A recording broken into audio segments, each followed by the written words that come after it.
Hello friends, welcome to up to date facts और आप देख रहे हैं अप टू डेट फैक्ट्स का फुल डे न्यूज़ एपिसोड। नई दिल्ली में आज सीबीआई की बिल्डिंग में आग लग गई। सीबीआई की ये बिल्डिंग दिल्ली के लोधी रोड में स्थित सीजीओ कॉम्प्लेक्स में है। कल हुई यूनियन कैबिनेट रिशफलिंग में बीजेपी के दिग्गज नेताओं को मिनिस्ट्रीज मिली हैं। मनसुख मांडविया देश के नए हेल्थ मिनिस्टर होंगे। अश्विनी वैष्णव देश के नए रेलवेज और आईटी मिनिस्टर होंगे। किरण रिजिजू देश के नए लॉ मिनिस्टर होंगे। अनुराग ठाकुर को यूथ अफेयर्स और इंफॉर्मेशन एंड ब्रॉडकास्टिंग मिनिस्ट्री दी गई है। पीयूष गोयल देश के नए कॉमर्स एंड इंडस्ट्री मिनिस्टर होंगे। मीनाक्षी लेखी को minister of state external affairs दिया गया है। हरदीप सिंह पुरी देश के नए oil and natural gas minister होंगे। धर्मेंद्र प्रधान देश के नए एजुकेशन मिनिस्टर होंगे। पुरुषोत्तम रूपाला फिशरीज और एनिमल हस्बेंड्री मिनिस्टर होंगे। Sarbananda Sonowal ports and shipping minister होंगे। Jyotiraditya Scindia civil aviation minister होंगे। इसी के साथ नए तौर पर बनाई गई मिनिस्ट्री ऑफ कोऑपरेशन को अमित शाह के हवाले किया गया है। इसी के साथ और बीजेपी लीडर्स को भी दूसरी मिनिस्ट्रीज मिली हैं। All India institute of medical science ने आज एमएससी नर्सिंग के रिजल्ट्स डिक्लेयर कर दिए हैं। स्टूडेंट्स अपने अपने रिजल्ट्स जाकर ऑनलाइन प्लेटफॉर्म से देख सकते हैं। केरल राज्य में कोरोना के टोटल केसेस की तादाद 30 लाख से पार हो गई है। केरल हिंदुस्तान में 30 लाख कोविड केसेस की संख्या को पार करने वाला महाराष्ट्र के बाद दूसरा राज्य है।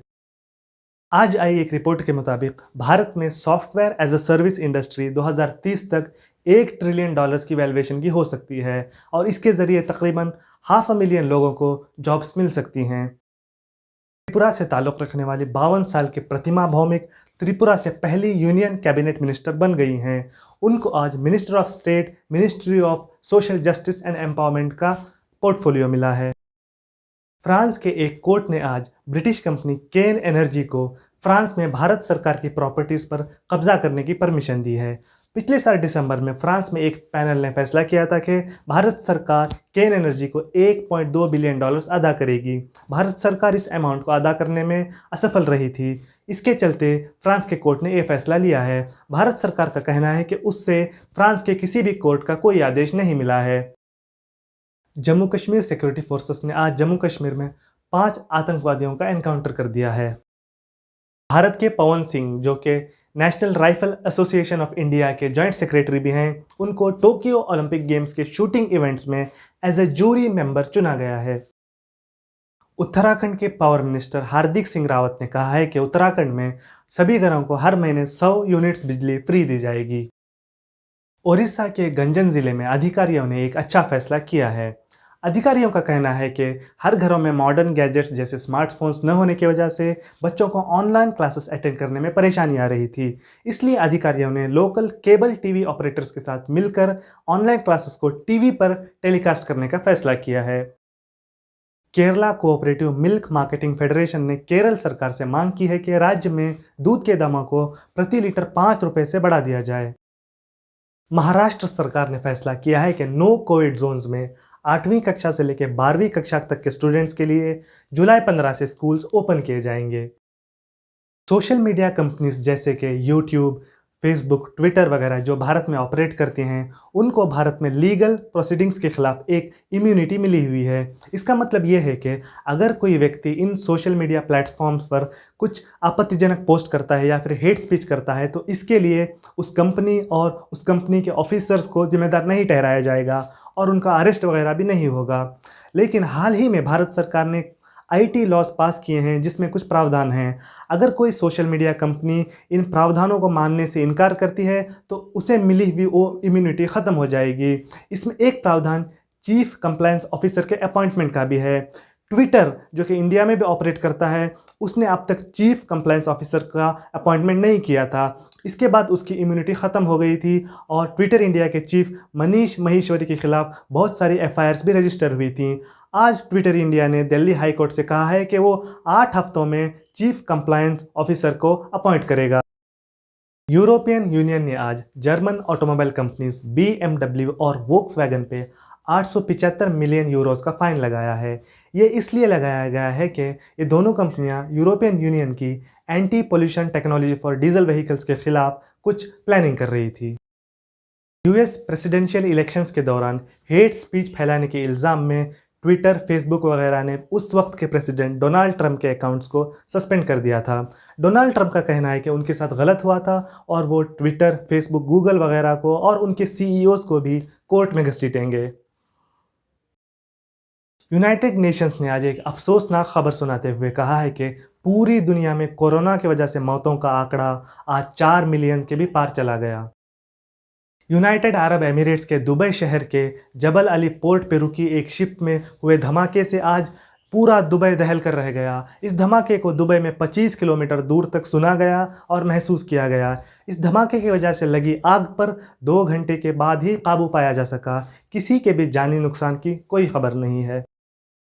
इराक के अनबार प्रांत में स्थित एक अमरीकी एयरबेस पर आज बागियों के जरिए 14 रॉकेट्स दागे गए। इसमें 3 अमरीकी फौजियों के घायल होने की खबर है। प्रेसिडेंट जोवेनिल मोइस की हत्या के आरोप में हाइटी पुलिस ने आज 4 लोगों को गोली मार दी है और 2 लोगों को गिरफ्तार कर लिया है। स्टीफन लॉफवेन को स्वीडन देश के प्रधानमंत्री के तौर पर दूसरी मर्तबा इलेक्ट किया गया है। पिछले दिनों फ्लोर टेस्ट में हुई हार के बाद स्टीफन लॉफवेन ने अपने पद से इस्तीफा दिया था। तालिबान ने अफगानिस्तान के बदगीस प्रांत की राजधानी कलाए नौम पर आज कब्जा कर लिया है। कब्जे से पहले अफगानिस्तान सिक्योरिटी फोर्सेस और तालिबान के बीच 24 घंटे तक लड़ाई होती रही थी। यूनाइटेड स्टेट्स और कनाडा दोनों मुल्क इस वक्त शदीद गर्मी की मार झेल रहे हैं। शदीद गर्मी की वजह से दोनों मुल्कों को जंगल की आग का भी सामना करना पड़ा है। ऐसे में एक रिपोर्ट आई है कि दोनों मुल्कों में गर्मी का इस हद तक बढ़ जाना बिना क्लाइमेट चेंज के मुमकिन नहीं है और आने वाले समय में टेम्परेचर 50 डिग्री के पार भी जा सकता है। दक्षिण अफ्रीका के पूर्व राष्ट्रपति जेकब जुमा को आज पुलिस ने गिरफ्तार कर लिया है। पिछले दिनों साउथ अफ्रीका के कोर्ट ने उनको 15 महीने की कैद की सज़ा सुनाई थी।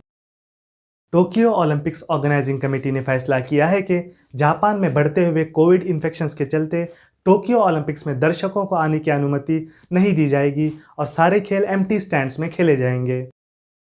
अफ्रीकी राष्ट्र साउथ सूडान आज अपना 10वां स्वतंत्रता दिवस मना रहा है। साउथ सूडान यूनाइटेड नेशन का सबसे नया मेंबर है। अफसोस की बात यह है कि इंडिपेंडेंस के बाद मुल्क में हालात अच्छे नहीं हैं और सिविल वॉर के चलते 4 लाख लोगों की मौत हो चुकी है। आज की स्पोर्ट्स न्यूज़। यूरोप में चल रहे यूएफा यूरो 2020 के सेमीफाइनल में इंग्लैंड ने डेनमार्क को 2-1 से हरा दिया। अब इंग्लैंड का फाइनल में सामना इटाली से होगा। जानते हैं भारत के शेयर बाजार का हाल। सेंसेक्स आज 485 पॉइंट नीचे गिरकर 52,568 पे बंद हुआ और निफ्टी 151 पॉइंट्स नीचे गिरकर 15,727 पे बंद हुआ। एमसीएक्स में आज सोने की कीमत प्रति 10 ग्राम 47,955 रुपये रही और चांदी की कीमत प्रति 1 किलो 69,108 रुपये रही। रुपया आज डॉलर के मुकाबले 10 पैसे कमज़ोर होकर 74.71 पे बंद हुआ और इंटरनेशनल मार्केट्स में ब्रेंट क्रूड की कीमत प्रति बैरल $73.14 रही। आज की कोरोना अपडेट्स। भारत में पिछले 24 घंटों में 45,892 कोरोना के मामले सामने आए। इसी के साथ टोटल केसेस की तादाद 3,07,09,557 हो गई। भारत में पिछले 24 घंटों में 44,291 लोग कोरोना से रिकवर कर गए। इसी के साथ टोटल रिकवरीज की तादाद 2,98,43,425 हो गई। भारत में पिछले 24 घंटों में 817 लोगों की कोरोना की वजह से मौत हो गई। इसी के साथ टोटल मौत की तादाद 4,05,028 हो गई। भारत में पिछले 24 घंटों में 33,81,671 लोगों को वैक्सीनेट किया गया। इसी के साथ टोटल वैक्सीनेशन डोजेस की तादाद 36,48,47,549 हो गई। भारत में करंट एक्टिव केसेस की तादाद 4,60,704 है। दोस्तों, ये थी आज की फुल डे न्यूज़।